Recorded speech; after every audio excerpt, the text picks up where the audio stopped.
Өнгөрсөн өдрүүдэд нийгмийн ардчлал Монголын залуучдын холбооны 7 дугаар бахурал болсон байна. Энэ удаагийн хурлаар тус холбооны ерөнхийлөгч үүрэг гүйцэтгэгч Номтой 2, ерөнхий нарийн бичгийн дарга Батэрдэн нарыг үүрэгт ажилласан чөлөөлж, Уйлуурхайн дэд цай Тэмүүлэнг тус холбооны ерөнхий нарийн бичгийн дарга албанд томилсон байгаа юм а. Энэ асуудлаар өнөөдөр мэдээлэл хэллээ.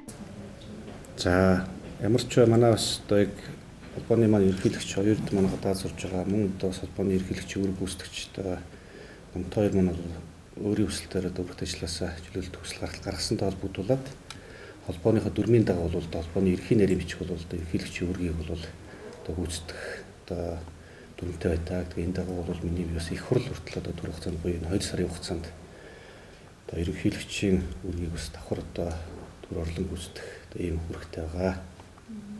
7 дугаар бахурлаа хийсэн нийгмийн ардчлал Монголын залуучдын холбоо эх 6 дугаар сард намын хурлаа ихээр болсон байна. Их хурлаараа холбооны дүрм цаашдын үйл ажиллагаа, бүтэц зохион байгуулалттай холбоотой асуудлаа эцэслэн шийтгэхэр төлөвлөжээ. Тус холбоо намын хурлаа 4 жилдний удаа хийдэг бөгөөд эх 6 дугаар сард болох хурлыг зохион байгуулах ажлын хэсгийг сонгож байгуулсан байна.